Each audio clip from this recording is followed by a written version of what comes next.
The ascension episode 1 to 10। नमस्कार दोस्तों, हमारे चैनल ड्रैगन नॉवेल वर्ल्ड में आपका स्वागत है। यहाँ आपको थ्रिल, सस्पेंस, इंटरेस्टिंग जैसा हर टाइप की नॉवेल ऑडियो बुक मिलेगी। चलिए शुरू करते हैं बिना किस देर का। यह एक नई कहानी है, अगर अच्छा जवाब आए तो कहानी जारी रखूंगी। है और मैं 17 साल का हूँ। मैं अपने दादाजी के साथ एक दूर दराज के गाँव। मेरा नाम आरव। मैं पला बड़ा। तब तक मेरी जिंदगी किसी भी आम लड़के जैसी ही थी। शिलाग्राम। लेकिन दादाजी के जाने के बाद मेरी दुनिया ही बदल गई। कोई भी मेरी देखभाल करने वाला नहीं था, इसलिए मैंने अकेले ही रहना शुरू कर दिया। अपना गुजारा करने के लिए मैंने छोटे मोटे पार्ट टाइम काम करने शुरू कर दिए। मैं पढ़ाई में अच्छा था, इसलिए अच्छी शिक्षा पाने के लिए मैंने शहर के स्कूल में दाखिला लेने का फैसला किया।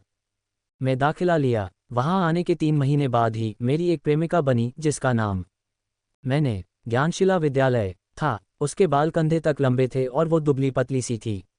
उसका कद करीब 155 सेंटीमीटर रहा होगा। ईरा। भले ही वो स्कूल की सबसे मशहूर लड़की नहीं थी, पर मेरी नज़रों में वही सबसे खूबसूरत थी। हमारे रिश्ते को करीब 9 महीने हो गए थे, लेकिन जैसे ही हम अगली क्लास में पहुंचे और हमारी कक्षाएं, सेक्शंस अलग अलग हो गईं, ईरा का बर्ताव बदलने लगा। और बस यहीं से मेरी कहानी की असल शुरुआत हुई।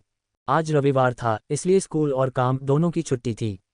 कल ही आरव को अपनी तनख्वाह मिली थी, इसलिए आज वो ईरा को शहर के एक खास कैफ़े में ले जाना चाहता था। तारामंडल कैफ़े को अपने पार्ट टाइम काम से ज़्यादा पैसे तो नहीं मिलते थे, पर वो आरव जैसी अच्छी जगह ले जाने के लिए हर महीने पैसे बचाता था। इसके लिए वो अक्सर अपने खाने में कटौती करता और कभी कभी तो काम की जगह का बचा खुचा खाकर ही गुजारा कर लेता था। ईरा को तारामंडल कैफ़े क्लोज ने उसके कॉल और मैसेज का कोई जवाब नहीं दिया, जिससे लेकिन आज ईरा आरव को बहुत गुस्सा आया। मन ही मन सोच रहा था, उद्धरण चिन्ह, ईरा कहाँ रह गई? मेरा फ़ोन क्यों नहीं उठा रही? आरव। पिछले कुछ दिनों से वो आरव को यूं ही नज़रअंदाज कर रही थी और इस बात से उसे गुस्सा आने लगा था। आरव ने अपने मोबाइल में समय देखा। दोपहर के 12 बज रहे थे। उसने सोचा कि बाहर जाकर कुछ खा पी लेना चाहिए। वह अपने किराए के कमरे से निकलकर पास के बाजार में पहुंचा। वहां एक खाने की दुकान पर जाकर उसने आवाज़ लगाई, अंकल जी, एक प्लेट चाउमीन और एक कोल्ड ड्रिंक देना। आरव अपनी चाउमीन का इंतज़ार करते हुए सड़क की तरफ देख रहा था, तभी की तेज़ आवाज़ आई। एक बेहद महंगी स्पोर्ट्स कार उसकी आंखों के सामने से गुजर गई। उस कार को देखकर वहां खाना खा रहे बाकी लोगों का ध्यान भी उसी तरफ खींच गया। रूम। वो महंगी कार सड़क के किनारे रुकी। उसका दरवाज़ा खुला और उसमें से जो उतरा, उसे देखकर आरव सन रह गया। वो ईरा थी। उसके साथ ही ड्राइवर की सीट से एक लड़का उतरा। वो देखने में काफ़ी अमीर लग रहा था। उसने महंगे और फैशनेबल कपड़े पहने थे और उसके बाल भी सलीके से बने हुए थे। ईरा ने बड़े प्यार से उस लड़के का हाथ थाम लिया। उनकी नज़दीकियों को देखकर कोई अंधा भी बता सकता था कि उनके बीच क्या चल रहा है। ये देखते ही आरव का खून खौल उठा। वो गुस्से में अपनी कुर्सी से उठा और सीधा ईरा और उस लड़के के पास जा पहुंचा। उद्धरण चिन्ह, ईरा। आरव ने गुस्से में आवाज़ दी। अपनी नाम की पुकार सुनकर ईरा ने मुड़कर देखा। सामने आरव को देखकर वो चौंक गई। उसने झटके से उस लड़के का हाथ छोड़ दिया। आरव, तुम यहाँ क्या कर रहे हो? ईरा ने घबराते हुए पूछा। आरव ने तंज कसते हुए कहा, उल्टा ये सवाल तो मुझे तुमसे पूछना चाहिए। ये कौन है और तुम इसके साथ क्या कर रही हो? मैं वो ये ईरा हकलाने लगी। आरव के सवाल का उसके पास कोई जवाब नहीं था। उद्धरण चिन्ह, और ये कौन है? ईरा के साथ खड़े उस लड़के ने पूछा। ईरा ने उस लड़के से बेरुखी से कहा, उद्धरण चिन्ह, ये मेरा एक्स बॉयफ्रेंड है। ईरा के मुंह से एक्स बॉयफ्रेंड शब्द सुनना आरव के लिए किसी जलते हुए तीर जैसा था। उसका गुस्सा और भी भड़क गया। ओह, तो ये है वो बेचारा जिसके बारे में तुम बताती रहती थीं। उस लड़के ने आरव को ऊपर से नीचे तक घूरते हुए कहा। गुस्से में आरव ने ईरा पर हाथ उठाने के लिए हाथ बढ़ाया, लेकिन उसका हाथ हवा में ही रुक गया। वो चाहकर भी ऐसा नहीं कर पाया। आरव की आवाज़ में दर्द था। उद्धरण चिन्ह, ईरा, तुम मेरे साथ ऐसा क्यों कर रही हो? उसमें ऐसा क्या है जो मुझ में नहीं? उद्धरण चिन्ह, ईरा ने नफरत से कहा। उद्धरण चिन्ह, तुम सच में जानना चाहते हो? तो सुनो, मैं तुम्हारे साथ ये गरीबी वाली जिंदगी जीकर थक गई हूँ। तुम मुझे न तो महंगे कपड़े दिला सकते हो, न गहने, और न ही एक अच्छा फ़ोन। फिर उसने उस लड़के की तरफ इशारा करते हुए कहा, लेकिन ये मुझे वो सब कुछ दे सकता है जो तुम कभी नहीं दे सकते। उद्धरण चिन्ह, लेकिन मैं तुमसे प्यार करता हूँ। आरव ने टूटे दिल से कहा। क्या प्यार से मेरा पेट भरेगा? क्या उससे मैं महंगी चीज़ें खरीद सकती हूँ? उद्धरण चिन्ह, प्यार क्या करूँ मैं तुम्हारे प्यार का? ईरा चिल्लाए। उद्धरण उद्धरण चिन्ह। इरा का हर एक शब्द आरव के दिल में कांटों की तरह चुभ रहा था। वो गरीब था, ये सच था, लेकिन उसने अपनी जिंदगी बेहतर बनाने के लिए हमेशा जी तोड़ मेहनत की थी। शायद मेरी ही गलती थी जो मैं तुम जैसी लड़की के प्यार में अंधा हो गया था। आज से हमारा रिश्ता खत्म, दोबारा अपनी शक्ल मत दिखाना मुझे। उद्धरण चिन्ह। ठीक है, बहुत हुआ। आरव ने एक गहरी सांस ली। उद्धरण चिन्ह। उद्धरण चिन्ह बिना उसका जवाब सुने वहां से पलट गया और उन्हें वहीं छोड़कर आगे बढ़ गया। आरव, बस स्टॉप ज्यादा दूर नहीं था, इसलिए करीब 5 मिनट में ही वो वहां पहुंच गया। तभी उसके पेट में जोर से गुड़गुड़ हुई। अरे हाँ, उसने पेट पर हाथ फेरते हुए सोचा, मैंने तो सुबह से कुछ खाया ही नहीं। बस आने में अभी 10 मिनट बाकी थे तो आरव ने सफ़र के लिए कुछ बन और एक पानी की बोतल खरीद ली। उसने अपनी क्लास टीचर को मैसेज करके अगले कुछ दिनों की छुट्टी लेना भी याद रखा। करीब 1 घंटे बाद बस आखिरकार शहर से चल पड़ी। शहर से गांव का सफ़र लगभग 6-7 घंटे का था। बस में काफ़ी भीड़ थी क्योंकि उसे रास्ते में कई और गांवों से भी गुजरना था। सफ़र लंबा और उबाऊ था, इसलिए आरव अपने मोबाइल पर गेम खेलने लगा। गेम खेलते खेलते उसे समय का पता ही नहीं चला। जब उसने नज़र उठाई तो बस अपनी आखिरी मंजिल यानी उसके गांव पहुंचने ही वाली थी। अब बस में उसके सिवा और कोई सवारी नहीं बची थी। गांव से कुछ किलोमीटर पहले ही बस अचानक लड़खड़ाए और ड्राइवर को मजबूरन उसे रोकना पड़ा। क्या हुआ अंकल? आरव ने पूछा। पता नहीं बेटा, अभी देखता हूँ, कहकर ड्राइवर नीचे उतरा और टायरों को देखने लगा। उसने देखा कि एक टायर पंचर हो गया था। तो क्या हुआ? आरव ने वापस पूछा। ड्राइवर ने लाचारी से कहा, माफ़ करना बेटा, टायर पंचर हो गया है, अब बस आगे नहीं जा पाएगी, सुबह ही कुछ हो पाएगा। ड्राइवर ने कहा, चाहो तो आज रात बस में ही सो जाओ। उद्धरण चिन्ह। मेरा गांव यहाँ से कुछ ही किलोमीटर दूर है, मैं पैदल चला जाऊंगा। उद्धरण चिन्ह। कोई बात नहीं अंकल, आरव बोला। उद्धरण चिन्ह। आरव ने ड्राइवर को पैसे दिए और बस से उतर गया। आधी रात का समय था और सड़क पर घना अंधेरा छाया हुआ था। दूर दूर तक रोशनी का नामो निशान नहीं था। गनीमत थी कि आरव के पास कोई सामान नहीं था, इसलिए वो आसानी से चल सकता था। कुछ मिनट चलने के बाद अचानक उसकी नज़र आसमान की तरफ गई। वहां एक बूढ़े आदमी का साया हवा में तैर रहा था। उसने सफ़ेद कपड़े पहने थे और उसके बाल भी सफ़ेद थे। आरव शहर का लड़का था, वो भूत प्रेत जैसी बातों पर यकीन नहीं करता था, लेकिन अपनी आंखों के सामने किसी को हवा में उड़ते देख उसकी रूह कांप गई। तभी वो साया अचानक आरव की तरफ बढ़ने लगा। ये देखकर आरव का डर और भी बढ़ गया। उसने हिम्मत जुटाने की कोशिश की, लेकिन जैसे जैसे वो साया पास आता गया आरव का डर उस पर हावी हो गया। उद्धरण चिन्ह। वो चीखा और अपनी पूरी ताकत से भागने लगा। भूत, धत तेरे की, आज का दिन ही खराब है। पहले ब्रेकअप हुआ और अब ये भूत पीछे पड़ गया। आरव घास पर बेतहाशा दौड़ता रहा। उद्धरण चिन्ह। मन ही मन खुद को कोसता हुआ वो भागता रहा। सैकड़ों मीटर भागने के बाद आरव की रफ्तार धीमी पड़ गई। उसने डरते डरते पीछे मुड़कर देखा तो वो साया कहीं नजर नहीं आ रहा था। उसकी जान में जान आए और वो हाँफते हुए एक पेड़ के सहारे टिक गया। उद्धरण चिन्ह। बेटा, भाग क्यों रहे थे? उद्धरण चिन्ह। तभी बगल से एक आवाज आई। ये सुनते ही आरव के रोंगटे खड़े हो गए। उसने धीरे से अपना सिर घुमाया तो देखा कि वही बूढ़ा हवा में तैर रहा था। आरव डर के मारे गिड़गिड़ाने लगा। भूत महाराज, मुझे बख्श दो, मुझे मत खाओ, मैं बहुत पतला हूँ, मेरे मांस में कोई स्वाद नहीं है। उद्धरण चिन्ह। उद्धरण चिन्ह। हा हा हा, बूढ़े ने अपनी लंबी सफ़ेद दाढ़ी सहलाते हुए कहा। नौजवान, डरो मत, मैं भूत नहीं, तुम्हारी तरह इंसान ही हूँ। उद्धरण चिन्ह। तुम जैसे भूत सिर्फ धोखा देना जानते हैं। उद्धरण चिन्ह। झूठ, इंसान हवा में नहीं उड़ सकते।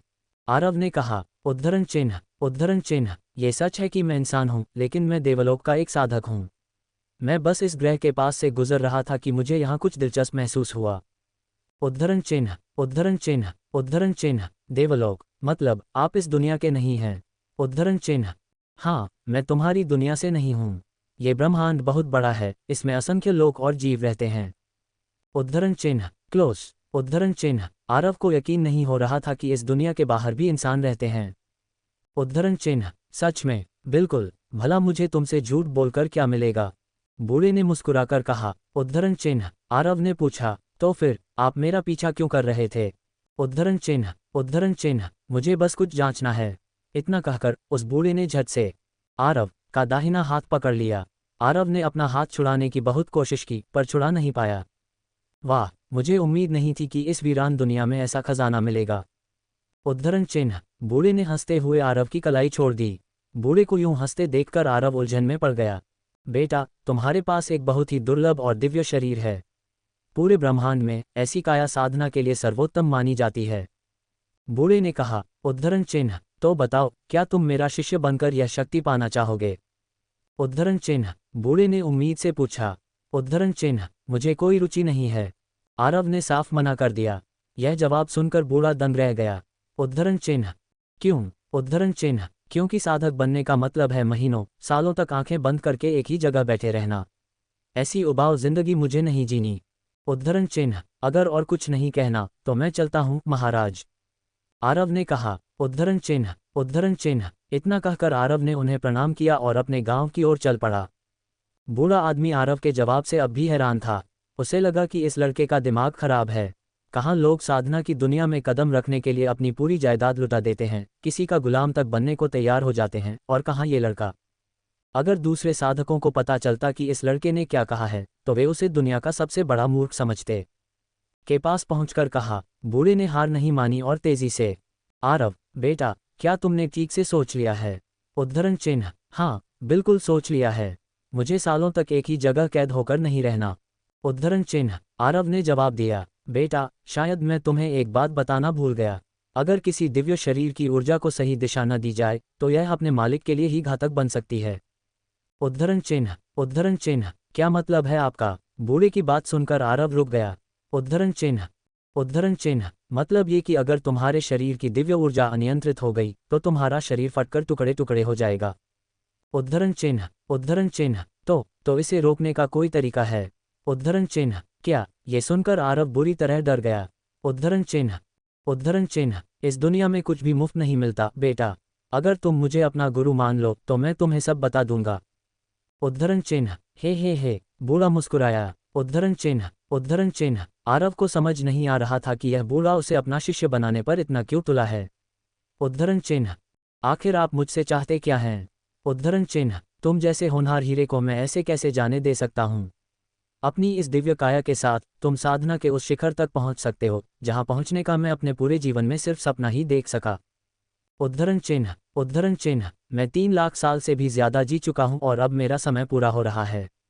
मैं चाहता हूँ कि मेरे जाने के बाद कोई तो हो जो मेरी इस विद्या को संभाले और इसे आगे बढ़ाए। उद्धरण चिन्ह, 3 लाख साल, क्या कोई साधक सच में इतना लंबा जी सकता है? ये सुनकर आरव हैरान रह गया। तो अब और किसका इंतजार कर रहे हो? अपने गुरु को प्रणाम नहीं करोगे? उद्धरण चिन्ह, बूढ़े ने कहा। आरव ने बूढ़े की ओर देखा, फिर घुटनों पर बैठ गया और झुककर बोला, शिष्य अपने गुरु को प्रणाम करता है। उद्धरण चिन्ह, तो अब और किसका इंतजार कर रहे हो? अपने गुरु को प्रणाम नहीं करोगे? बूढ़े ने कहा। बूढ़े का मन खुशी से भर गया।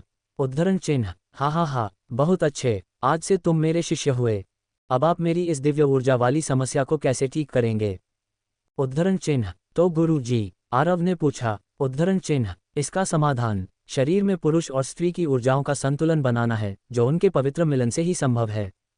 उद्धरण चिन्ह, आरव ने गर्व से छाती फुलाकर सोचा। उद्धरण चिन्ह, बस इतना ही? ये तो बहुत आसान है। उसे लगा था कि इसके लिए कोई दुर्लभ जड़ी बूटी या बहुत कठिन साधना करनी पड़ेगी, लेकिन इसका हल तो बस इतना सा था। इसका मतलब तो ये हुआ कि उसे बस कोई लड़की ढूंढनी है और उसकी समस्या हल हो जाएगी। बेटा, पुरुष स्त्री का मिलन तो आसान है, पर क्या तुम्हारे पास उनकी ऊर्जाओं को संतुलित करने की विद्या है? उद्धरण चिन्ह, बूढ़े ने मुस्कुराते हुए पूछा। का सिर शर्म से झुक गया। उसके पास ऐसी कोई विद्या नहीं थी। उद्धरण चिन्ह, मैं? ये सुनकर आरव, मेरे बिना तुम्हारी ये दिव्य ऊर्जा ही तुम्हारी जान ले लेगी। उद्धरण चिन्ह, हा, अब समझे, बूढ़े ने कहा। उद्धरण चिन्ह, आरव ने गिड़गिड़ाते हुए कहा। उद्धरण चिन्ह, तो गुरु जी मुझे जल्दी से वो विद्या सिखाए। उद्धरण चिन्ह, धीरज रखो बेटा, पहले यहाँ से निकलते हैं। उद्धरण चिन्ह, इतना कहते ही एक दिव्य शक्ति ने आरव को घेर लिया और वो अपने गुरु के साथ आकाश मार्ग से क्षितिज की ओर उड़ गया। क्लोस जानता था कि उसके गुरु उड़ सकते हैं, पर उसने ये कभी नहीं सोचा था कि वे उसे पृथ्वी के वायुमंडल से भी बाहर ले जाएंगे। उनके सामने एक विशालकाय अंधकार का भंवर ब्लैक होल प्रकट हुआ। आरव को नहीं पता था कि ये बूढ़ा उसे कहाँ ले जा रहा है। उसे तो अब तक अपने गुरु का नाम भी नहीं पता था। उद्धरण चिन्ह, उसने पूछा, गुरु जी, मैंने तो अभी तक आपका नाम भी नहीं जाना। उद्धरण चिन्ह, ओह हाँ, मैं इतना उत्साहित था कि अपना परिचय देना ही भूल गया। उद्धरण चिन्ह, मेरा नाम आचार्य देवव्रत है। और तुम्हारा नाम क्या है बेटा? बूढ़े ने कहा। उद्धरण चिन्ह, उद्धरण चिन्ह, उद्धरण चिन्ह। मेरा नाम आरव है, गुरुजी। उद्धरण चिन्ह। आरव ने चारों ओर देखा। जहां तक नजर जाती थी सिर्फ अनंत अंधेरा था जिसमें बिजली की तेज लकीरें कौंध रही थीं। लेकिन आचार्य ने उन दोनों के चारों ओर एक नीला सुरक्षा कवच बना रखा था जो उन्हें बिजली के हमलों से बचा रहा था। आरव ने उत्सुकता से पूछा, गुरुजी, हम इस वक्त कहाँ हैं? उद्धरण चिन्ह। हम एक आयामी सुरंग में हैं, बेटा। ये सुरंग हमें पलक झपकते ही तारों के पार दूसरे लोकों तक पहुंचा सकती है।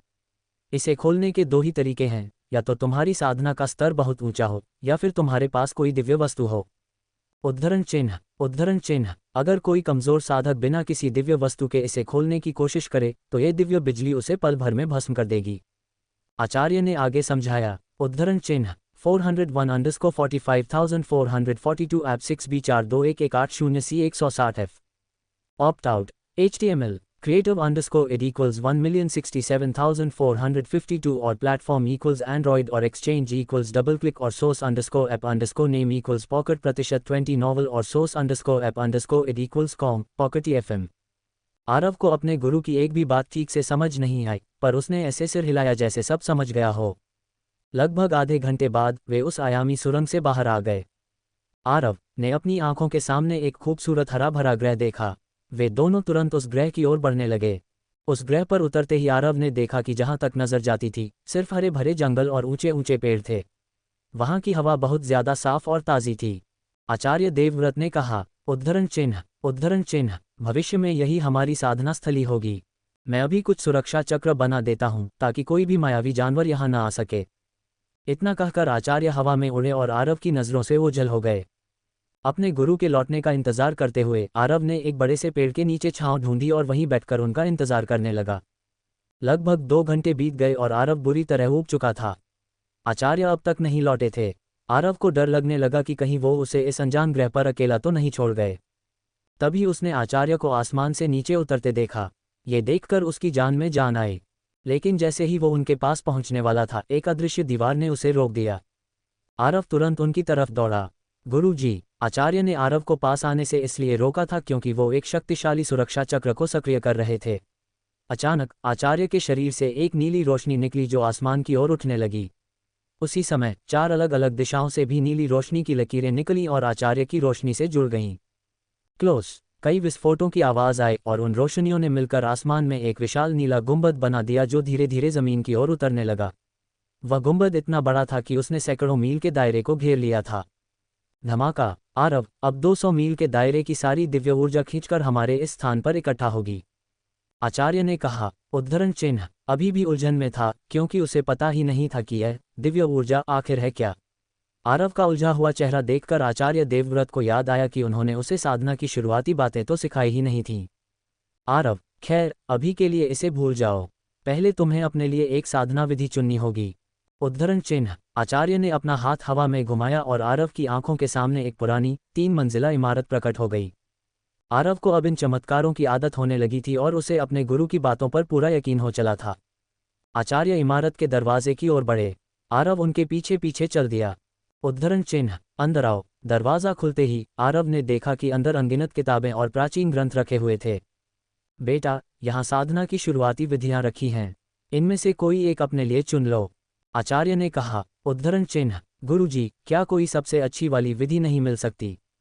उद्धरण चिन्ह। आरव ने थोड़े लालच से पूछा। आचार्य हंसे। उद्धरण चिन्ह। उद्धरण चिन्ह। हा हा हा, तुम्हें क्या लगता है ये बच्चों का खेल है? तुम अभी इस दुनिया में नए हो। तुम्हें सबसे आसान विधि से ही शुरुआत करनी होगी ताकि तुम साधना के मूल को समझ सको। एक एक विधि को सीखने में सालों लग जाते हैं, और विधि जितनी शक्तिशाली होगी उसे समझना उतना ही मुश्किल होगा। उद्धरण चिन्ह। ये सुनकर आरव को समझ आया कि यह काम उतना आसान नहीं है जितना वो सोच रहा था। आचार्य ने कहा। उद्धरण चिन्ह। जाओ, अब कोई ऐसी विधि चुनो जो तुम्हें पसंद आए। ये सुनकर आरव एक एक करके किताबें और ग्रंथ देखने लगा। उसने कई सारी विधियां देखीं पर उसे अपने लिए कुछ भी दिलचस्प नहीं लगा। तभी उसकी नज़र एक बहुत मोटी पुरानी सी किताब पर पड़ी जिस पर जंजीरें बंधी हुई थीं। गुरुजी, इस किताब पर यह जंजीर क्यों बंधी है? आरव ने उत्सुकता से पूछा। उद्धरण चिन्ह। आचार्य देवव्रत ने उस ओर देखा जहां आरव इशारा कर रहा था। वहां एक प्राचीन ग्रंथ रखा था जिस पर सच में एक जंजीर लिपटी हुई थी। यह विद्या मुझे संयोग से मिली थी। मैंने बहुत कोशिश की पर मैं इसकी जंजीरें नहीं तोड़ सका। मुझे नहीं पता कि यह कौन सी विद्या है या इसका स्तर क्या है, इसलिए मैंने इसे यहीं पहली मंजिल पर रख दिया था। उद्धरण चिन्ह। ओह ये, उन्होंने कहा। उद्धरण चिन्ह। पता नहीं क्यों, पर इस किताब से एक जाना पहचाना सा खिंचाव महसूस हो रहा था, जैसे कोई चुंबक उसे अपनी ओर खींच रहा हो। आरव खुद को रोक नहीं पाया और उस किताब की ओर चल पड़ा। जैसे ही उसकी उंगली ने किताब को छुआ, उसे अपने सीने में एक अजीब सी गर्माहट महसूस हुई। आरव ने नीचे देखा, उसके दादाजी का दिया हुआ लॉकेट चमक रहा था और किताब पर बंधी जंजीरें भी कांप रही थीं। कड़ कड़ कड़, जंजीरों के टूटने की आवाज़ आई। किताब अपने आप खुली, हवा में तैरने लगी और उसके पन्ने तेजी से पलटने लगे। आचार्य देवव्रत यह सब देखकर हैरान रह गए। जैसे ही किताब के पन्ने पलटना बंद हुए, उससे एक तेज सफ़ेद रोशनी निकली और आचार्य को किसी झटके की तरह कमरे से बाहर फेंक दिया। यह अविश्वसनीय था। आचार्य देवव्रत की शक्ति किसी सिद्ध सम्राट के बराबर थी और फिर भी उस रोशनी ने उन्हें ऐसे बाहर फेंक दिया जैसे वो कुछ हो ही नहीं। आचार्य ने बंद दरवाजे को देखा, जिसके ऊपर एक अभेद्य नीला कवच बन चुका था। अपने गुरु आचार्य देवव्रत को इतनी आसानी से बाहर फेंके जाते देख घबरा गया। इसके बाद इमारत के अंदर का हिस्सा तेज रोशनी से भर गया और आरव के सामने एक तेजस्वी छाया आकृति प्रकट हुई। आरव। उस आकृति ने आरव को सिर से पांव तक देखा और कहा, असाधारण, एक दिव्य काया। उद्धरण चिन्ह। उद्धरण चिन्ह। बालक, मैं महर्षि अग्निवेश हूँ। उस आकृति ने कहा। उद्धरण चिन्ह। अतीत के 5 सबसे शक्तिशाली परमेश्वरों में से एक। मैंने अपनी आत्मा का एक अंश इस ग्रंथ में छोड़ दिया था ताकि कोई योग्य व्यक्ति मेरे ज्ञान का उत्तराधिकारी बन सके, और आज तुमने मेरी उस विरासत को जगा दिया है। उद्धरण चिन्ह। अगर देवलोक के बड़े बड़े देवता भी महर्षि अग्निवेश का नाम सुन लें तो वे खुशी से झूम उठें, खासकर यह जानकर कि उनकी विरासत को पाने का अवसर मिला है। पर ऐसा लग रहा था कि आरव के लिए इन बातों का कोई मतलब नहीं था। महर्षि, शायद आपसे कोई भूल हो रही है। मैंने तो बस उस ग्रंथ को छुआ था और कुछ नहीं। उद्धरण चिन्ह। आरव मन ही मन डर रहा था। जिसने मेरे गुरु को एक झटके में बाहर फेंक दिया, वो मुझे पल भर में मार सकता है। शांत हो जाओ बालक, मैं तुम्हें कोई हानि नहीं पहुंचाऊंगा। मैं तुम्हें सब समझाता हूं ताकि तुम्हारी उलझन दूर हो। महर्षि अग्निवेश बोले। उद्धरण चिन्ह। मेरी विरासत को जगाने के लिए इस ग्रंथ के साथ साथ एक कुंजी की भी जरूरत थी, और वो कुंजी तुम्हारे गले में है। उद्धरण चिन्ह। महर्षि ने आरव के गले में पड़े लॉकेट की ओर इशारा किया। क्लोज। आरव को अब एहसास हुआ कि उसके गले में पड़ा लॉकेट लाल रंग की रोशनी से चमक रहा था।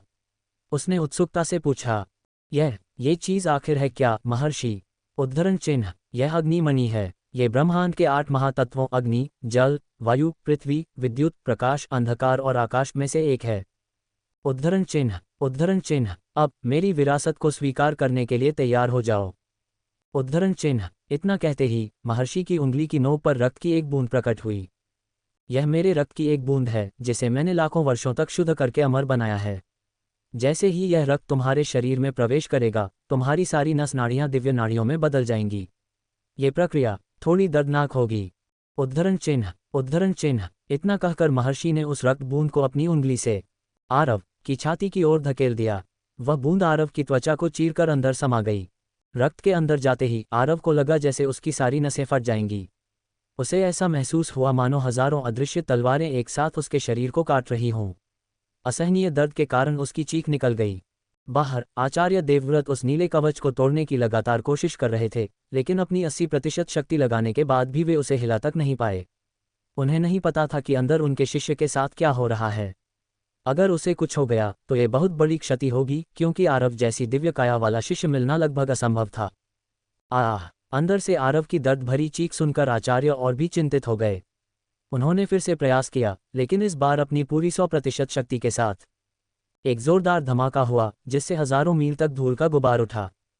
महाविस्फोट। जब धूल छंटी तो वह नीला कवच अब भी वैसे का वैसा ही खड़ा था। उस पर एक खरोंच तक नहीं आई थी। ये देखकर आचार्य देवव्रत ने हार मान ली। अब वो बस प्रार्थना कर सकते थे कि उनका शिष्य सुरक्षित रहे।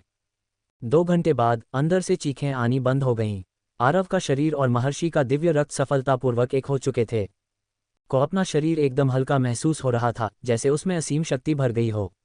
उसका मन भी पहले से कहीं ज्यादा शांत और स्पष्ट था।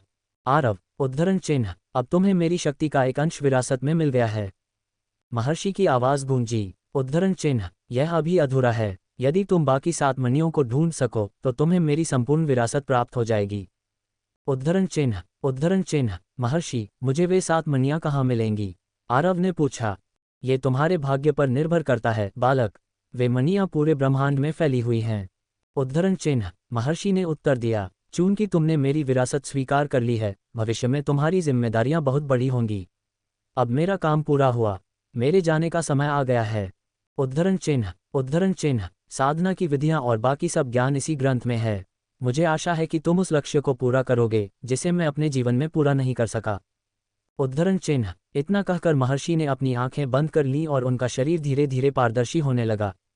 कैसा लक्ष्य, मुझे ठीक से समझाए। उद्धरण चिन्ह। रुकिए महर्षि, आरव चिल्लाया। उद्धरण चिन्ह। उद्धरण चिन्ह। लेकिन इससे पहले कि आरव अपनी बात पूरी कर पाता, महर्षि की आत्मा पूरी तरह से विलीन हो गई। वह ग्रंथ जो हवा में तैर रहा था, प्रकाश की एक किरण में बदला और आरव के माथे में समा गया। उसके दिमाग में अचानक अनगिनत जानकारियां आने लगी। साधना कैसे करें, महर्षि की कुछ दिव्य शक्तियां और स्वर्ग स्तर की कुछ शक्तिशाली विधियां। आरव ने उन सभी को एक एक करके समझना शुरू किया।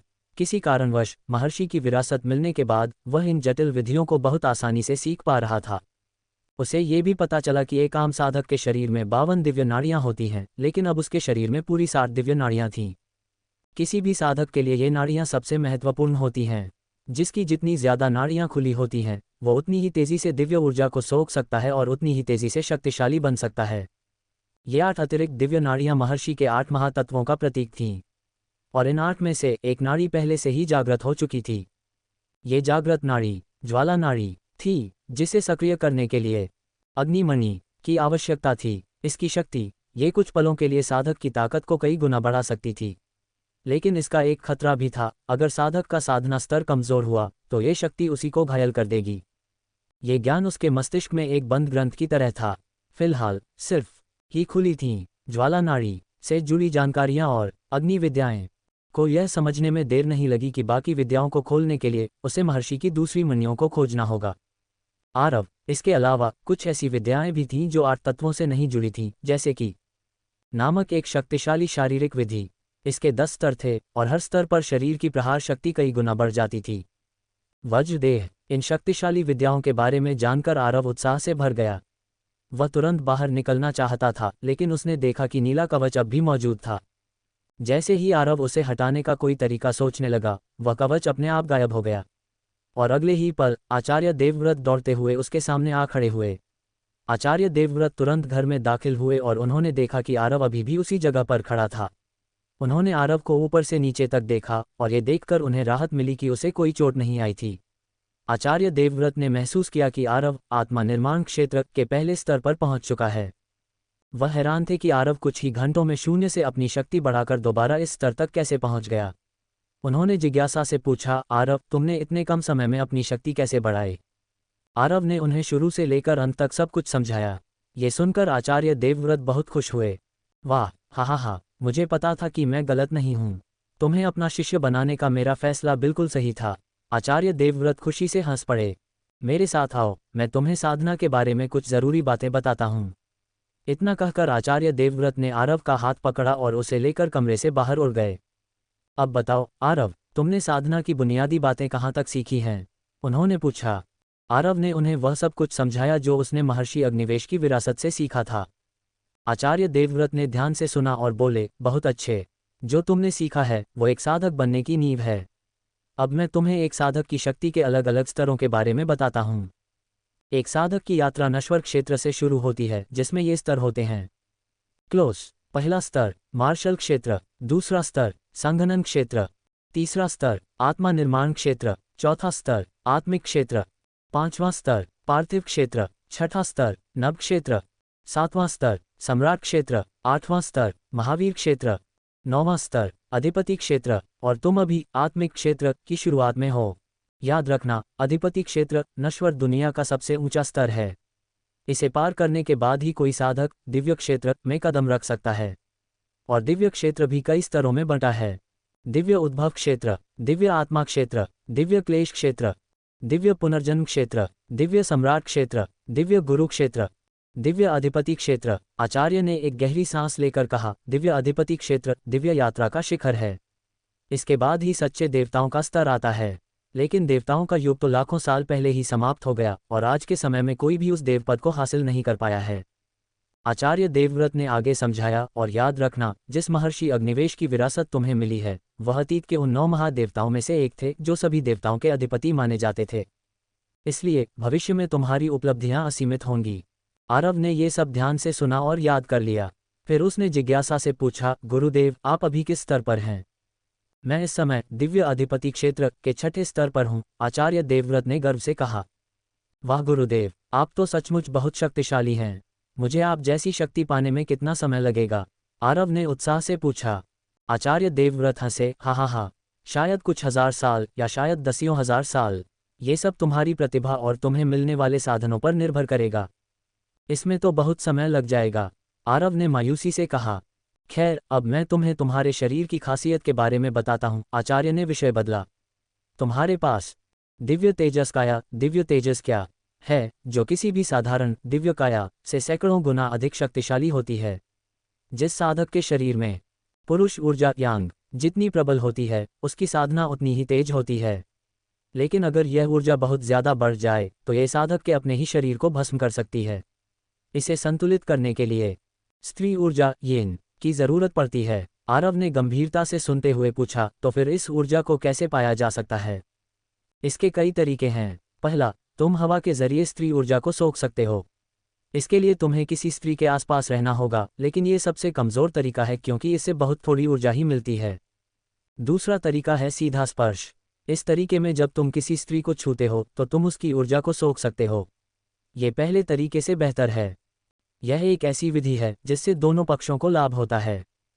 और आखिरी और सबसे कारगर तरीका है शारीरिक मिलन। और तुम्हारी किस्मत अच्छी है कि मेरे पास एक ऐसी साधना विधि है जो तुम्हारे लिए ही बनी है। इतना कहकर आचार्य देवव्रत ने अपनी आस्तीन से एक पुस्तक निकाली। पुस्तक के सुनहरे कवर पर लिखा था, सम्राट हृदय सूत्र। आचार्य देवव्रत ने समझाया, यह एक विशेष साधना विधि है जिसका अभ्यास करने के लिए दिव्य तेजस काया जैसे असाधारण शरीर की आवश्यकता होती है। उन्होंने वह किताब आरव की ओर बढ़ा दी। आरव ने तुरंत उसे खोला और उसके कुछ पन्ने पलटे। शुरुआत में तो सब वैसा ही था जैसा आचार्य देवव्रत ने बताया था, पुरुष ऊर्जा को कैसे नियंत्रित करें और स्त्री ऊर्जा को कैसे सोखें। लेकिन जैसे जैसे वह आगे पढ़ता गया आरव चौंक गया। किताब में स्त्रियों को चूमने और उससे भी आगे के संबंधों का वर्णन था। ये सोचकर ही आरव का चेहरा लाल हो गया, क्योंकि ईरा के साथ तो उसने अब तक सिर्फ हाथ पकड़ा था या कभी कभार गले मिला था। आरव के चेहरे पर हैरानी देखकर आचार्य देवव्रत हंस पड़े, हा। क्यों, क्या तुम्हें ये साधना विधि अच्छी नहीं लगी? गुरुदेव, क्या मुझे सच में इसका अभ्यास करना होगा? आरव ने झिझकते हुए पूछा। सच कहूं तो यह विधि थोड़ी विचित्र है। अगर तुम जीना नहीं चाहते तो बेशक इसे मत सीखो, आचार्य का स्वर गंभीर हो गया। लेकिन याद रखना, तुम्हारे पास 5 साल से भी कम का समय है। अगर तुमने तेजी से अपनी शक्ति नहीं बढ़ाई तो मौत तुम्हें अपने आगोश में ले लेगी। आरव के पास उस किताब को लेने के अलावा कोई और चारा नहीं था। उसने उसे बाद में पढ़ने के लिए रख लिया। तभी आचार्य देवव्रत खड़े हुए, आरव, हमारे अभ्यास का समय हो गया है। इतना कहकर उन्होंने अपनी आस्तीन से एक छोटी चक्र जैसी वस्तु निकाली। उन्होंने उस वस्तु को हवा में उछाला। उससे एक तेज रोशनी निकली और देखते ही देखते आरव के चारों ओर की दुनिया एक अंतहीन सफेद मैदान में बदल गई। के अंदर हैं, आचार्य ने बताया। यहाँ समय बहुत धीरे चलता है। इस चक्र के अंदर बिताया गया 1 महीना बाहरी दुनिया के सिर्फ 1 दिन के बराबर होता है। अब हम काल चक्र, व्हील ऑफ टाइम। वाह, ये तो अद्भुत है। आरव की आंखें चमक उठीं। इसका मतलब अगर हम यहाँ 10 साल तक साधना करते हैं तो बाहरी दुनिया में सिर्फ 4 महीने ही गुजरेंगे। आचार्य देवव्रत ने अपना गला साफ करते हुए कहा, बेटा, ये कालचक्र बहुत ही दुर्लभ वस्तु है। असल में मेरे पास ऐसी सिर्फ 20 ही हैं, इसलिए यह अगले 20 महीनों के लिए ही काफ़ी होंगी। उन्होंने आरव की ओर देखकर गंभीरता से कहा, आरव, अब खुद को तन और मन दोनों से तैयार कर लो, क्योंकि इन 20 महीनों में मैं तुम्हें बहुत कठोर प्रशिक्षण देने वाला हूँ। ये कहते हुए आचार्य देवव्रत रहस्यमयी ढंग से मुस्कुराए। इस समय आरव ने एक झील देखी और झील के चारों ओर कई नग्न युवतियां थीं जो ताज़े झील के पानी में स्नान कर रही थीं। एक पतली और सुडौल कद काठी, हिमश्वेत त्वचा, मणि जैसी साफ आंखें और अप्सरा जैसे चेहरे वाली सुंदरता की एक आकृति देखी। जब आरव ने अप्सरा को गले लगाना और चूमना चाहा, अचानक उसकी आंखें धुंधली हो गईं और उसे एहसास हुआ कि वह अपने बिस्तर पर है। फिर से सपना प्रकट होता है जब आरव ने राजा के हृदय की साधना विधि सीख ली। हर बार जब वह सोता था तो उसे हमेशा एक मायावी सपना आता था जहां वह कई बहुत सुंदर युवतियों को देखता था, लेकिन हर बार जब वह उनके करीब जाना चाहता था तो सब कुछ धुंधला हो जाता था और वह बिस्तर पर होता था। आरव को प्रशिक्षण शुरू किए 1.5 साल हो गए हैं। अब उसका कद काठी पहले जैसा नहीं रहा, उसकी लंबाई 182 सेमी है, उसका शरीर पहले जैसा दुबला पतला नहीं रहा, बल्कि मांसपेशियों से भर गया है, उसका चेहरा है, उसके बाल लंबे हैं क्योंकि कटे नहीं हैं। सुंदर। आरव बिस्तर से उठा, उसने अपने लंबे बालों को चोटी में बांध लिया और उस पुराने घर से बाहर निकल गया। आरव तुरंत जंगल की ओर उड़ गया और समय का पहिया छोड़कर इधर उधर देखने लगा। वह अभ्यास के लिए किसी प्रतिद्वंद्वी को ढूंढने लगा। कुछ देर तक घूमने के बाद उसे अग्निवृक नाम का एक मायावी दैत्य मिला। उस मायावी दैत्य की ऊंचाई 2.5 मीटर और लंबाई 3 मीटर थी। उसके 50 सेंटीमीटर बड़े ज्वाला दंत थे। आरव तुरंत अग्निवृक के सामने उतरा। आरव को आते देख ज्वाला दंत तुरंत दहाड़ उठे और तैयार स्थिति में आ गए। क्लोज। ज्वाला दंत वाला अग्निवृक तुरंत आरव की ओर झपटा और उसे फाड़ने के लिए अपना मुंह खोल दिया। ज्वाला दंत वाला अग्निवृक करीब आ रहा था, लेकिन आरव ने उसे चकमा नहीं दिया। इसके बजाय आरव ने अपना हाथ ऊपर उठा दिया। बम। आरव ने अग्निवृक के ज्वाला दंत को पकड़ लिया और उन्हें हवा में उठा लिया। दो गर्म ज्वाला दंत ऐसे थे जैसे कि वे आरव की हथेली को चोट नहीं पहुंचा सकते थे। फिर आरव ने अपने शरीर को 360 डिग्री घुमाया, तेजी से घूम गया और ज्वाला दंत वाले अग्निवृक को हवा में फेंक दिया। अग्निवृक दसियों मील दूर फेंका गया और अंततः जमीन पर गिरा, सैकड़ों मीटर जितना बड़ा छेद बना दिया। आरव फिर उस दिशा में उड़ गया जहां उसने अग्निवृक को फेंका था। जब वह वहां पहुंचा तो उसने देखा कि ज्वाला दंत वाले अग्निवृक उठे और बिजली की गति से भाग गए, जैसे उन्हें कोई भूत दिख गया हो। ज्वाला दंत वाले अग्निवृक को भागते देख आरव ने अपना सिर हिलाया। बहुत बुरा हुआ, हालांकि मैंने अभी गर्म होना शुरू किया है। आरव जब गर्म होने के लिए नए मायावी दैत्यों की तलाश करने वाला था तो एक परिचित आवाज ने उसे बुलाया, इसलिए उसने पलट दिया। आरव मेरे साथ आओ, कुछ महत्वपूर्ण बातें हैं जो मैं तुम्हें बताना चाहता हूँ। फिर आचार्य देवव्रत का घर की ओर चला गया। आरव आचार्य देवव्रत के पीछे उड़ गया। बैठ जाए। आरव तुरंत आचार्य देवव्रत के सामने बैठ गया। गुरुजी, कुछ महत्वपूर्ण बातें हैं जो मैं आपको बताना चाहता हूँ। मुझे तुम्हें प्रशिक्षित करते हुए लगभग 20 महीने हो गए हैं और तुमने भी मेरे सभी कौशलों में महारत हासिल कर ली है। अब समय आ गया है कि तुम अपने मूल स्थान पर जाओ और अपनी दिव्य शारीरिक समस्याओं का समाधान स्वयं करो। आरव, मैं समझता हूँ शिक्षक, और मेरे अंतिम शब्दों को अच्छी तरह याद रखना। जो तुम्हारे लिए सुरक्षित है उसकी रक्षा करो, भले ही पूरी दुनिया तुम्हारे प्रति शत्रुतापूर्ण हो। इस दुनिया में ताकत ही सब कुछ है। अगर तुम्हारे पास कोई शक्ति नहीं है तो तुम मजबूत लोगों द्वारा रौंदे जाओगे और जो चीज़ें सुरक्षित हैं वे तुमसे चुरा ली जाएंगी। 1.5 साल पहले आचार्य देवव्रत सही थे, जब आरव के पास उस चीज़ की ताकत नहीं थी जिसकी वह रक्षा करता था और वह मजबूत व अमीर लोगों से चोरी करना पसंद करता था। जब उसने अनंत काल के रास्ते पर चढ़ने का फैसला किया तो उसने भविष्य में अपने पास मौजूद कीमती चीज़ों की रक्षा करने की कसम खाई। और ध्यान रखना कि तुम किसी ऋषि देवता की विरासत को उजागर न करो, क्योंकि अगर ये लालची लोगों को पता चल गया तो ये तुम्हारे लिए खतरनाक होगा। आचार्य देवव्रत ने आरव को सलाह दी कि उनके शब्द बहुत गंभीर थे। मेरे सबसे करीबी व्यक्ति को भी शामिल करते हुए शिक्षक? आरव ने पूछा। हाँ, इसमें तुम्हारे सबसे करीबी लोग भी शामिल हैं, क्योंकि अगर ये लीक हो गया तो सभी लोग देवता निश्चित रूप से तुम्हें खोज निकालेंगे, यहाँ तक कि भविष्य में तुम्हारे रिश्तेदार या पत्नियां भी। परिणाम सुनकर आचार्य देवव्रत ने आरव से कहा, छात्र हमेशा शिक्षक के शब्दों को याद रखेंगे। अब गुरु का एक निजी अनुरोध भी है। जब तुम पर्याप्त रूप से मजबूत हो जाओगे तो मैं चाहता हूं कि तुम मेरी बेटी की देखभाल करो। उसका नाम भूषुन है और अब वह पवित्र आकाश के तारे में है, जो आज हमारे क्षेत्र के तारा राजाओं में से एक है। मैंने सुना है कि वह नहीं है। मुझे अभी अभी हिमतितली देवी का निजी सेवक नियुक्त किया गया है। बेशक आरव भी जानता था कि उसके गुरु ने पश्चिम की 4 सबसे खूबसूरत महिलाओं के बारे में बताया था। अलग अलग सितारों के कई शक्तिशाली पुरुष उनकी सुंदरता पाने के लिए मरने को भी तैयार थे। उनमें से एक का नाम हिमतितली देवी तुषारिका था, जिसे का उपनाम भी दिया गया था। गुरुजी, वह आपके साथ क्यों नहीं रहती? आरव ने उत्सुकता से पूछा। यह एक लंबी कहानी है। वह असल में मुझसे नफरत करती है, इसीलिए मुझे देखना भी नहीं चाहती। आचार्य देवव्रत ने दर्द से अपनी छाती पकड़ ली। गुरुजी, आरव तुरंत खड़ा हुआ और उन्हें सहारा देने की कोशिश करने लगा। माफ़ करना आरव, मैं तुम्हें यह नहीं बता सकता। जब भी मुझे वह गलती याद आती है तो ऐसा लगता है जैसे मेरे दिल में सैकड़ों चाकू चुभ रहे हों। इसलिए मुझे माफ़ कर दो, मैं यह नहीं बता सकता। आचार्य देवव्रत ने संभल कर बैठने की कोशिश की। आरव पूछना चाहता था कि आखिर ऐसी क्या बात है जिससे उनकी बेटी उनसे नाराज़ है, लेकिन अपने गुरु की हालत देखकर वह पूछने की हिम्मत नहीं कर पाया और बस सिर हिलाकर बोला, ठीक है गुरुजी, मैं वादा करता हूँ कि अगर भविष्य में मैं बहुत शक्तिशाली हो गया तो मैं आपकी बेटी का ख्याल रखूंगा। आरव ने वादा करते हुए अपनी छाती पर हाथ रखा। बहुत बहुत धन्यवाद। फिर आचार्य देवव्रत ने अपनी उंगली से एक अंगूठी निकाली और आरव को दे दी। बेटा, इस भंडारण अंगूठी में कुछ ऐसी चीज़ें हैं जो तुम्हारी साधना को तेज़ी से बढ़ाने में मदद करेंगी। आरव ने मना करते हुए सिर हिलाया। गुरुजी, आपको मेरे लिए और परेशान होने की ज़रूरत नहीं है। इसे रख लो, यह मैंने तुम्हारे जाने के लिए ही तैयार करके रखी है।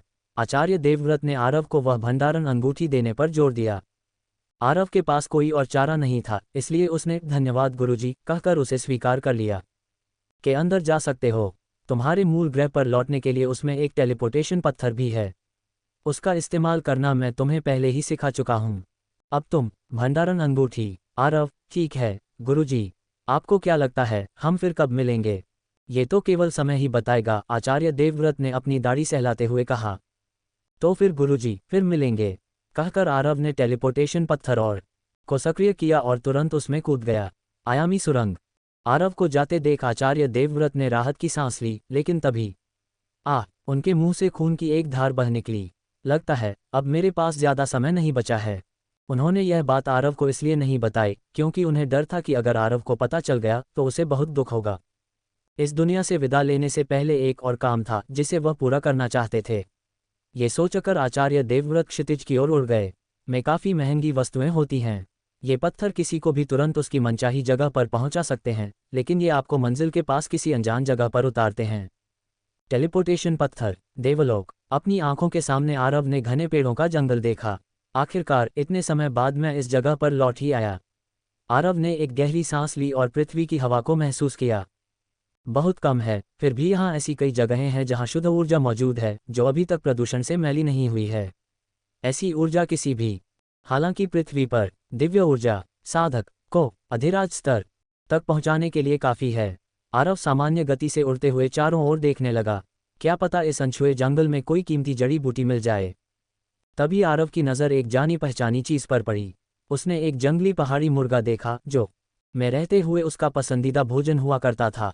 बस एक ही दिक्कत थी कि यह बहुत तेज़ी से दौड़ता था, इसलिए बिना जाल के इसे पकड़ना मुश्किल था। शिलाग्राम। लेकिन अब आरव को जाल की ज़रूरत नहीं थी। वह पलक झपकते ही अपनी जगह से गायब हुआ और अगले ही पल उस जंगली मुर्गे के ठीक पीछे खड़ा था। इससे पहले कि भोजन ढूंढता मुर्गा कुछ समझ पाता, आरव ने हाथ बढ़ाकर उसके दोनों पैर पकड़ लिए। मुर्गे को भागने का मौका ही नहीं मिला और वह आसानी से पकड़ा गया। हा, बहुत दिनों से कोई ढंग का खाना नहीं खाया। आखिरकार आज कुछ स्वादिष्ट खाने को मिलेगा। आरव उस मुर्गे को हाथ में देखकर हंसा। क्लोज। फिर आरव उसे साफ करने के लिए एक नदी की तलाश में चला गया। उसने पंख नोचे और मुर्गे को अंदर से साफ किया। आरव के हाथ बहुत तेजी से चले और कुछ ही मिनटों में मुर्गा पूरी तरह साफ होकर भूनने के लिए तैयार था। इसके बाद आरव ने सूखी टहनियाँ और लकड़ियाँ इकट्ठी की। जाहिर है उसने उन्हें एक एक करके नहीं उठाया।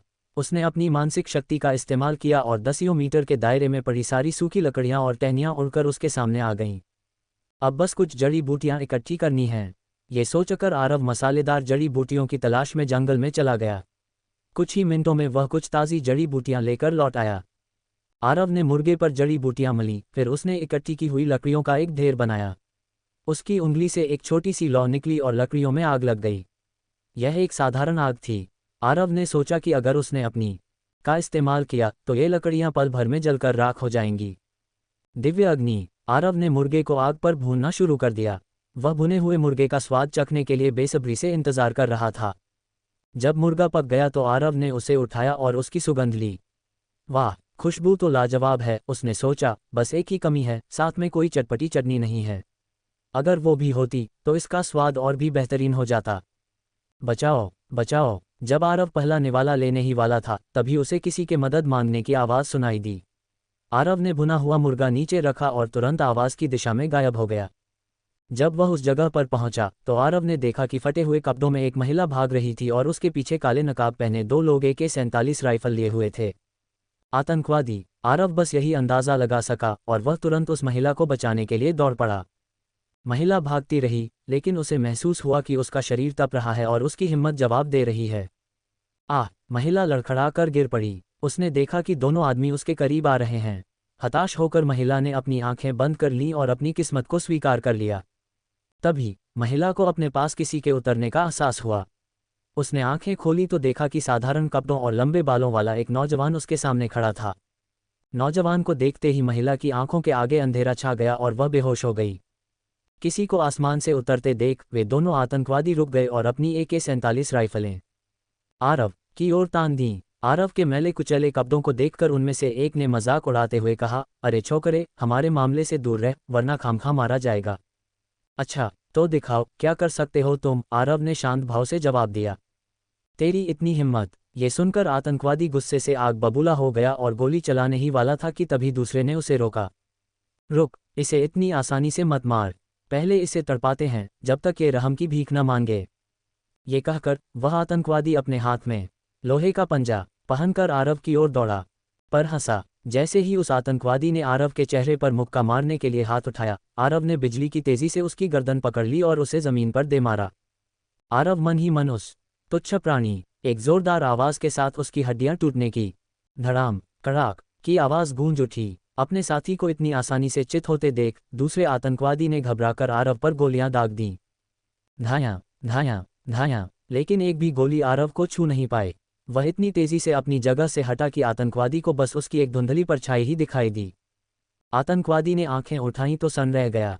आरव न जाने कब उसके ठीक सामने आ खड़ा हुआ था और उसका हाथ आतंकवादी की छाती पर था। जैसे ही आरव का मुक्का उसकी छाती से टकराया, आतंकवादी को लगा जैसे उसके सारे अंदरूनी अंग फट जाएंगे। वह कई मीटर दूर हवा में उछलकर एक पेड़ से जा टकराया और मुंह से खून उगलने लगा। दोनों आतंकवादियों को ढेर होते देख आरव उस महिला की ओर बढ़ा ही था कि अचानक उसके कदम ठिठक गए। उसे महसूस हुआ कि कोई दर्जन भर लोग तेजी से उसी की ओर आ रहे हैं। #outline_gray comment WhatsApp_gray 19 likes 2 comments 1 shares. कदमों की आहट पास आती गई। आरव आवाज की दिशा में मुड़ा, तभी उन्हीं कदमों में कई और लोग सामने आ गए जैसे उसने पहले देखे थे। सबने अपनी बंदूकें आरव पर तान रखी थीं। दर्जनों बंदूकें खुद पर तनी देखकर भी आरव के चेहरे पर शिकन तक नहीं आई, बल्कि उसके होठों पर एक हल्की सी मुस्कान तैर गई। अरे, अपने हथियार नीचे कर लो, हम आराम से बात भी तो कर सकते हैं, है ना? मुस्कुराते हुए आरव ने माहौल को हल्का करने की कोशिश की। आतंकवादी एक दूसरे का मुंह ताकने लगे। तभी भीड़ में से एक हट्टा कट्टा गंजा आदमी सामने आया। उसके गाल पर बिच्छू का टैटू बना हुआ था। उसने पहले जमीन पर बेहोश पड़े अपने दो साथियों को देखा, फिर आरव से पूछा, क्या तूने ही मेरे आदमियों को इस हाल में पहुंचाया है? उस गंजे को देखकर आरव को भी मजाक सूझा। भला मैं कैसे कर सकता हूँ? मैं निहत्था था और वो दोनों हथियारों से लैस। आप ही बताए, ये कैसे मुमकिन है? तुझे क्या लगता है मैं बेवकूफ़ हूँ? गंजा आदमी गरजा, मैंने अभी अभी गोलियों की आवाज़ सुनी थी और यहाँ तुम्हारे सिवा और कोई नहीं है। अगर तूने नहीं तो और किसने उन्हें मारा? मार डालो इसे और इसकी लाश कुत्तों के आगे फेंक देना। हा हा हा, गंजे आदमी अपने साथियों को आदेश दिया। ये सुनकर आरव की मुस्कान गायब हो गई और उसकी भौहें तन गईं। जब आसमान से कहर बरसता है तो कैसा लगता है, जानना चाहोगे? क्लोज। आरव की इस बात पर वे सब हंसे और अपनी उंगलियां ट्रिगर पर रख दीं। लेकिन इससे पहले कि वे ट्रिगर दबा पाते, उन्हें लगा जैसे किसी ने उनकी छाती पर भारी हथौड़े से वार कर दिया हो। आरव की एक ही चोट से वे सब के सब कई मीटर दूर हवा में उछलकर गिर पड़े। आदेश देने वाला गंजा आदमी हैरान था क्योंकि काफी देर बाद भी गोली चलने की कोई आवाज नहीं आई थी। उसने पीछे मुड़कर देखा तो पाया कि उसके सभी साथी जमीन पर पड़े तड़प रहे थे और उनके मुंह से खून बह रहा था। ये भयानक नज़ारा देखकर वह थोड़ा डर गया। उसने देखा कि आरव अपनी जगह पर ज्यों का त्यों खड़ा था, 1 इंच भी नहीं हिला था। गंजे आदमी को समझ नहीं आया कि यह सब कब और कैसे हुआ। आरव बोला, देखा, मैंने कहा था न, अच्छे लोगों पर हाथ उठाने का यही अंजाम होता है। मुझ जैसे। अब शायद ऊपर वाले के कहर की अगली बारी तुम्हारी है। बेशक उन सबको आरव ने ही पलक झपकते ही घायल कर दिया था।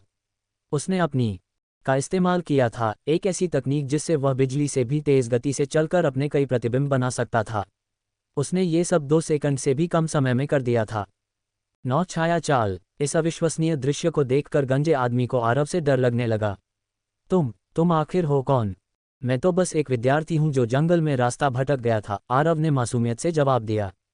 मजाक बंद कर, तेरे जैसा एक विद्यार्थी, ये कैसे हो सकता है? गंजा आदमी अब भी यकीन नहीं कर पा रहा था। तुम्हें यकीन करना है या नहीं, ये तुम्हारी मर्जी है।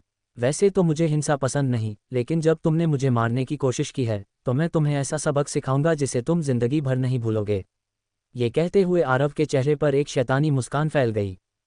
युग्म कटार। ये सुनकर गंजे आदमी ने तुरंत अपनी कमर से एक निकाली और लड़ने की मुद्रा में आ गया।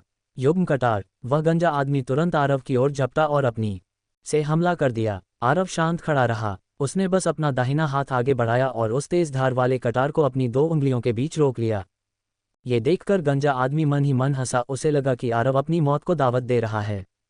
कटार आरव के अंगूठे और तर्जनी से टकराई पर उसे खरोंच तक नहीं आई। गंजा आदमी हक्का बक्का रह गया। घबराहट में उसने अपने दूसरे हाथ से भी आरव पर वार कर दिया। खनक, लेकिन आरव ने उसका दूसरा हाथ भी हवा में ही पकड़ लिया। कड़कड़, शांत जंगल में हड्डियां टूटने की दर्दनाक आवाज गूंजी। आरव ने उसकी दोनों कलाइयां एक साथ मरोड़ दी और फिर उसे एक खिलौने की तरह उठाकर दूर फेंक दिया। गंजा आदमी दर्द से कराहता हुआ जमीन पर तड़पने लगा। उसकी दोनों बाहें अजीब तरह से मुड़कर बेकार हो चुकी थीं। उसने डर से कांपती आंखों से आरव को अपनी ओर आते देखा। शैतान, मेरे पास मत आना, मुझसे गलती हो गई, मुझे जाने दो, वह गिड़गिड़ाने लगा, लेकिन आरव उसकी एक न सुनते हुए उसके पास आता रहा। आरव क्रूर नहीं बनना चाहता था, लेकिन वह जानता था कि ये लोग खुद दूसरों पर कोई रहम नहीं करते। ऐसे लोगों पर दया दिखाने का कोई मतलब नहीं था। आरव ने अपना पैर उठाया और गंजे आदमी की टांग पर जोर से रख दिया। आह! गंजे आदमी की दर्द भरी चीख गूंज उठी। मालिक, मुझसे गलती हो गई, मुझे जाने दीजिए। गंजे आदमी का सारा अहंकार अब चूर चूर हो चुका था। वह बस इस शैतान से किसी तरह दूर भागना चाहता था। आरव बोला, हे, तुम तो कह रहे थे कि मुझे मारकर कुत्तों को खिला दोगे। अब कोशिश क्यों नहीं करते? ये कहते हुए आरव ने अपना पैर और जोर से दबा दिया। नहीं, नहीं, मैं तो बस मजाक कर रहा था, मुझे जाने दो। दर्द से कराहते हुए वह हट्टा कट्टा गंजा आदमी आरव के सामने गिड़गिड़ाने लगा। अच्छा, तो अब तुम्हें अपनी गलती का एहसास हो गया। क्या दोबारा ऐसा करोगे? नहीं, कभी नहीं, मैं दोबारा ऐसी हिम्मत नहीं करूंगा। बस इस बार मुझे छोड़ दो। लेकिन अफसोस, अगर मैंने तुम्हें जाने दिया तो तुम न जाने और कितने बेगुनाहों की जान लोगे। इसलिए मैंने फैसला किया है कि मैं तुम्हें जिंदगी भर के लिए अपाहिज बना दूंगा। कड़ाक, हड्डी टूटने की एक और भयानक आवाज गूंजी। आह! बस, मुझे मार डालो। इस असहनीय दर्द को सहने से तो वह मर जाना बेहतर समझ रहा था। मौत तो तेरे लिए बहुत आसान होगी, इसलिए तड़पाना बेहतर है। ये कहते हुए आरव के चेहरे पर एक शैतानी मुस्कान फैल गई और उसने अपना पैर गंजे आदमी की दूसरी टांग पर रख दिया। शैतान, मेरा संगठन तुझे छोड़ेगा नहीं। गंजा आदमी दर्द से चीखता रहा। मुझे तो तुम्हारे संगठन को तबाह करके खुशी होगी। तुमने भी तो अपने शिकारों को ऐसे ही तड़पाया होगा। क्या तुम्हें कभी उन पर तरस आया? अब अपने कर्मों का फल भुगत। अगले कुछ मिनटों तक जंगल में उस आदमी की दर्द भरी चीखें गूंजती रहीं। आरव ने उसकी एक एक हड्डी तोड़ दी, लेकिन उसे जिंदा छोड़ दिया। अब वह गंजा आदमी जिंदगी भर के लिए एक अपाहिज बन चुका था। जब आरव को यकीन हो गया कि गंजे आदमी को उसका सबक मिल चुका है, तब वह उस बेहोश महिला की ओर मुड़ा। आरव उस महिला के पास गया। पास जाकर उसने देखा कि वह एक अद्भुत सुंदरी थी। उसका चेहरा गोरा और बेहद आकर्षक था और उसकी काया किसी अप्सरा की तरह मनमोहक थी। उसके लंबे बाल बिखरे हुए थे, पर वे भी उसकी सुंदरता को छिपा नहीं पा रहे थे। आरव ने अपने जीवन में अब तक इतनी खूबसूरत महिला नहीं देखी थी। वह नीचे झुका और उस मोहिनी का हाथ थाम लिया। महिला के हाथ बेहद मुलायम थे।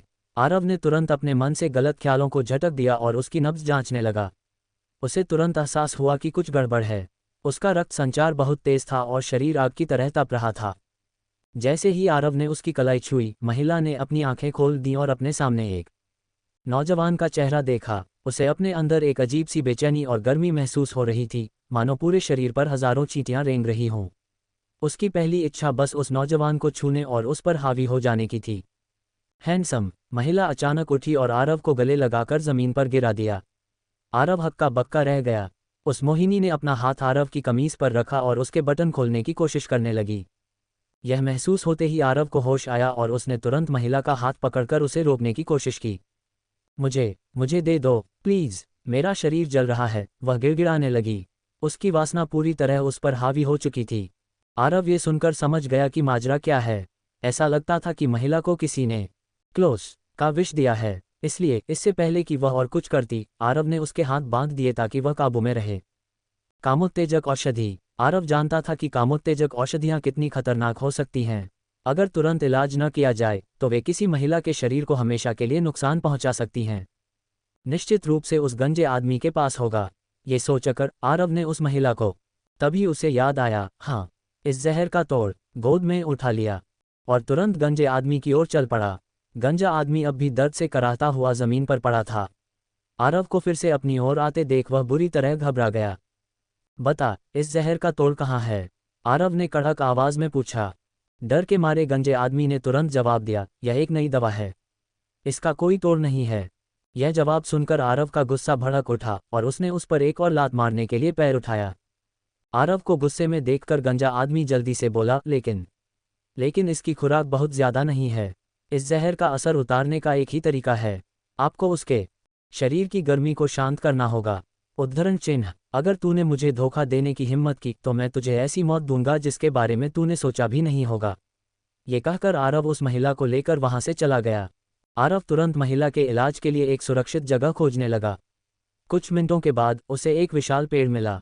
वह पलक झपकते ही उसकी एक मोटी डाल पर चढ़ गया। पेड़ की वह डाल जमीन से कहीं ज्यादा सुरक्षित थी। महिला बेचैनी से आरव से लिपटी जा रही थी। आरव ने उसे धीरे से डाल पर लिटाया और अपने सामने वासना से बेसुध उस मोहिनी को देखने लगा। अगर आरव पर इसका असर न होता तो वह इंसान ही नहीं होता। आखिर वह भी एक आम मर्द था। ऐसी दिलकश औरत को देखकर, जो किसी अप्सरा की तरह उसे ललचा रही थी, किसी का भी मन डोल जाता। आरव ने उस स्त्री के वस्त्र फाड़ दिए। उसकी आंखों के सामने काले अंतरंग वस्त्रों में लिपटा उसका आकर्षक शरीर था। उसकी छाती काले रेशमी वस्त्र से ढकी थी और नीचे भी काले फीतों वाला वैसा ही वस्त्र था, जिसे देखकर आरव की उत्तेजना और बढ़ गई। आरव की धड़कनें और तेज होती जा रही थीं। भले ही आरव के लिए यह पहला अनुभव था, पर उसने एक प्राचीन विद्या से वो सारी कलाएं सीख ली थीं जिनसे किसी भी स्त्री को परम सुख का अनुभव कराया जा सकता था। आरव ने अपना हाथ आगे बढ़ाया और उसके उभारों को सहलाया। उनका स्पर्श बेहद कोमल और सुखद था। आरव का स्पर्श पाते ही वह स्त्री सिहर उठी और उसके मुंह से एक आह निकल गई। आह, और सहलाओ। हाँ, बहुत अच्छा लग रहा है। तुम्हारे हाथों का जादू मेरे अपने स्पर्श से 1000 गुना ज्यादा सुखद है। उस स्त्री की मदहोश कर देने वाली आवाज़ सुनकर आरव और भी उत्तेजित हो गया। उसने अपनी उंगलियों का दबाव उस पतले रेशमी वस्त्र के ऊपर से और बढ़ा दिया। आह, और करो, मुझे और चाहिए। यह एहसास अद्भुत है, वह स्त्री आनंद में डूबते हुए कहने लगी और उसकी आवाज़ में एक अजीब सी कशिश थी। सिर्फ छूने से आरव को तसल्ली नहीं हुई, इसलिए उसने आखिरकार उस स्त्री के काले रेशमी वस्त्र को खोल दिया। वस्त्र के हत्ते ही 2 गुलाबी कलियां उसके सामने खिल उठीं। आरव अपनी आंखों के सामने इस खूबसूरत नज़ारे की प्रशंसा करने लगा। फिर वह खुद को रोक नहीं पाया और उन कलियों को चूमने और चखने लगा, जिससे वह स्त्री आनंद से कांप उठी। आह, धीरे, काटो मत, आराम से। आह, वह स्त्री आनंद के सागर में डूबती जा रही थी। उसकी सुध बुध खोने लगी थी, जैसे वो किसी और ही दुनिया में पहुंच गई हो। आरव उस स्त्री की ऊर्जा को सोखना नहीं भूला। भले ही वह ऊर्जा बहुत कम थी, पर कुछ न होने से तो बेहतर ही था। उस स्त्री की मदहोश कर देने वाली आवाज़ें उस शांत जंगल में गूंजती रहीं। करीब 15 मिनट बाद वो आवाज़ें आखिरकार शांत हो गईं। वह स्त्री न जाने कितनी बार चरम सुख पर पहुंची थी। अब वह थककर आरव के बगल में सिमट गई और उसके चेहरे पर गहरी संतुष्टि का भाव लिए हुए सो गई। आरव ने अपनी जादुई अंगूठी से एक कंबल निकाला और उस स्त्री के शरीर पर डाल दिया। वह भी अभी गुजरे उन उन्माद भरे पलों को याद करने लगा। उसकी सीखी हुई सम्राट हृदय विद्या में कहा गया था कि जिसने एक बार इसका अनुभव कर लिया, वह फिर किसी साधारण इंसान के साथ शारीरिक संबंध बनाकर संतुष्ट नहीं हो पाएगा। आरव को न तो उस स्त्री का नाम पता था, न ही वह कहाँ से आई थी। लेकिन अगर वह स्त्री चाहती कि आरव इसकी जिम्मेदारी ले तो वह पीछे नहीं हटता। वह ऐसा इंसान नहीं था जो इस तरह किसी का फायदा उठाकर भाग जाए। हाँ, उसका इरादा नेक था, पर यह भी सच था कि वह स्त्री किसी देवी की तरह ही सुंदर थी। उस स्त्री को चैन की नींद में सोता देख आरव उसे जगाना नहीं चाहता था। इसलिए वह भाड़े के सैनिकों की जांच करने चला गया। वहां पहुंचकर आरव ने देखा कि सब मारे जा चुके थे। हर किसी की गर्दन पर गहरे घाव थे। उस गंजे आदमी के अलावा बाकी सब कुछ अपनी जगह पर था। आरव ने वहां नए पैरों के निशान देखे। उसने अंदाजा लगाया कि ये निशान उस गंजे के साथी के थे और उन्हें गए हुए 20 मिनट से ज्यादा हो चुके थे। इसका मतलब था कि वे अब तक काफी दूर निकल गए होंगे। आरव उन तक पहुंचना तो चाहता था, पर उसे उस स्त्री की हिफाजत भी करनी थी। वैसे भी उसे उनका कोई डर नहीं था। अगर उनमें जरा भी अक्ल होती तो वे दोबारा आरव से पंगा लेने की हिम्मत नहीं करते। इसलिए आरव फौरन उस पेड़ के पास लौट आया जहां वह स्त्री सो रही थी। अरे, मैं तो अपना भुना हुआ चिकन वहीं भूल आया, आरव को अचानक याद आया। उसने पेड़ पर चढ़ने से पहले जाकर अपना भुना हुआ चिकन उठाया। खुशकिस्मती से किसी जंगली जानवर ने उसे छुआ तक नहीं था, इसलिए आरव का खाना बच गया था। जब वह पेड़ की चोटी पर वापस पहुंचा तो देखा कि वह स्त्री अभी भी गहरी नींद में सो रही थी। आरव को जोरों की भूख लगी थी। उसने चिकन की एक रान तोड़ी और मज़े से खाने लगा। तभी उस सोई हुई स्त्री की पलकें धीरे से कांपीं। उसने अपनी आंखें खोली और चारों ओर देखने लगी। आखिर में उसकी नज़र उस आदमी पर पड़ी जिसने उसकी जान बचाई थी। वह बड़े चाव से चिकन खा रहा था। क्लोस, तुम कौन हो? उस स्त्री के जहन में बस यही एक सवाल गूंज रहा था। आरव अपने भुने हुए चिकन का मजा ले ही रहा था कि उसे पास से एक मीठी आवाज़ सुनाई दी। उसने मुड़कर देखा तो वह स्त्री जाग चुकी थी। अजीब बात यह थी कि शायद नींद में उसे पता ही नहीं चला कि उसका कंबल जिस्म से सरक गया था, जिससे आरव की नज़र एक बार फिर उसके उरोजों पर पड़ी। आरव झेप गया और उसने फौरन अपना चेहरा दूसरी तरफ घुमा लिया। आरव को जवाब न देता देख और मुंह फेरते देख वह स्त्री झुंझला गई। अरे, मैं तुमसे कुछ पूछ रही हूँ। पहले तुम अपने शरीर को तो ढक लो, सब कुछ साफ दिख रहा है, आरव ने उसे चेताया। आरव की बात सुनकर उस स्त्री को अपनी हालत का एहसास हुआ और वह चीख पड़ी, आह! उसने झट से कंबल उठाकर खुद को ढकने की कोशिश की। पीछे मुड़ो, मुझे ये कंबल ठीक से लपेटना है, उस स्त्री ने आरव को हुक्म दिया। अब छिपाने से क्या फ़ायदा? जो देखना था वो तो मैं देख ही चुका हूँ, आरव ने शरारत से कहा। बदतमीज़, जल्दी मुड़ो, वह स्त्री गुस्से से आरव को घूरने लगी। उसकी आंखों में ऐसी नफरत थी मानो उसे कच्चा चबा जाएगी। उसकी यह जानलेवा नज़र देखकर आरव तुरंत मुड़ गया। उसने मन में सोचा, किसी ने सच ही कहा है, एक नाराज़ स्त्री, खासकर जब वो इतनी खूबसूरत हो, तो उससे पंगा लेना बहुत खतरनाक होता है। आरव सोचने लगा, अगर मैंने किसी शक्तिशाली देवी को नाराज़ कर दिया तो क्या मैं पल भर में मारा नहीं जाऊंगा। अब उसे समझ आने लगा था कि उसके गुरु ने उसे सीधे देवलोक भेजने के बजाय इस धरती पर अनुभव लेने के लिए क्यों भेजा था। कुछ पल बाद कपड़ों की सरसराहट सुनाई दी। हो गया, अब तुम घूम सकते हो। आरव पलटा। उसने देखा कि उस स्त्री ने कंबल को तौलिए की तरह अपने शरीर पर लपेट लिया था और अपने अंतरंग वस्त्रों को हाथ में समेट रखा था। आरव की आंखें उसी पर टिकी थीं। ये देखकर स्त्री को थोड़ा गुस्सा आया और वह उसे डांटने ही वाली थी कि तभी उसकी नज़र आरव के चेहरे पर पड़ी। अचानक उसके दिल की धड़कन तेज हो गई और उसका सारा गुस्सा एक अजीब सी उलझन में बदल गया। हैंडसम तारिका एक रईस खानदान में पली बड़ी थी और उसने अनगिनत सुंदर पुरुषों को देखा था, लेकिन आरव के सामने वे सब फीके पड़ जाते थे। उस स्त्री का उलझन भरा चेहरा देखकर आरव ने आखिरकार पूछा, देवी, आप ठीक तो हैं? आरव की आवाज़ सुनकर वह अपने ख्यालों से बाहर आए। माफ़ करना, मैं बस थोड़ी उलझन में थी, उसने शर्माते हुए कहा और उसका चेहरा लाल हो गया। ओह, कोई बात नहीं। माहौल में फिर से एक अजीब सी खामोशी छा गई। आरव को भी समझ नहीं आ रहा था कि क्या कहे। आखिरकार उस स्त्री ने ही खामोशी को तोड़ते हुए कहा, मेरी मदद करने के लिए आपका धन्यवाद। ये तो मेरा फ़र्ज़ था। वैसे आपका नाम क्या है? आरव ने पूछा। मेरा नाम तारिका है। और आपका? मेरा नाम आरव है। आपसे मिलकर अच्छा लगा, तारिका जी, आरव ने अपना हाथ आगे बढ़ाते हुए कहा। इतनी औपचारिकता की ज़रूरत नहीं है, आप मुझे सिर्फ तारिका कह सकते हैं, उसने कहा। ठीक है, तारिका, आरव ने उसे एक गर्मजोशी भरी मुस्कान दी। ये सुनकर तारिका का चेहरा सेब की तरह लाल हो गया। वह न जाने क्यों आरव की ओर खींची चली जा रही थी, लेकिन अपना स्वाभिमान उसे यह बात मानने से रोक रहा था। तारिका के चेहरे पर शर्म और लाली देखकर आरव को चिंता हुई। उसने पूछा, तुम्हारी तबीयत ठीक नहीं लग रही? कहीं उस औषधि का असर अभी भी तो नहीं है? ये सुनकर तारिका का चेहरा और भी लाल हो गया। भले ही उस औषधि का असर अब काबू में था, लेकिन उसे वह सब कुछ याद था जो कुछ देर पहले हुआ था। उसे याद था कि आरव ने उसके शरीर के साथ क्या किया था और कैसे उसने आरव के सामने अपने सारे वस्त्र खो दिए थे। हाँ, आरव ने कोई सीमा पार नहीं की थी, लेकिन फिर भी उसका सामना करते हुए उसे शर्म आ रही थी। वह शर्म से नज़रें झुकाकर बोली, कृपया, जो कुछ भी हुआ उसे भूल जाए। उसकी आवाज़ इतनी धीमी थी जैसे कोई कानों में फुसफुसा रहा हो। आरव को उसे सुनने के लिए बहुत ध्यान देना पड़ा। आरव ने सिर हिलाया, ठीक है। वह इस माहौल को और अजीब नहीं बनाना चाहता था, इसलिए उसने हामी भर दी। लेकिन मन ही मन वह जानता था कि जो कुछ भी हुआ है उसे भूलना नामुमकिन था। आजकल यह बास इतना ही सुनता रहिए दी असेंशन। अगर आपको स्टोरी पसंद आई हो तो लाइक करें और सब्सक्राइब करें और हाँ, टेलीग्राम लिंक बायो में ज्वाइन कर लीजिएगा। धन्यवाद।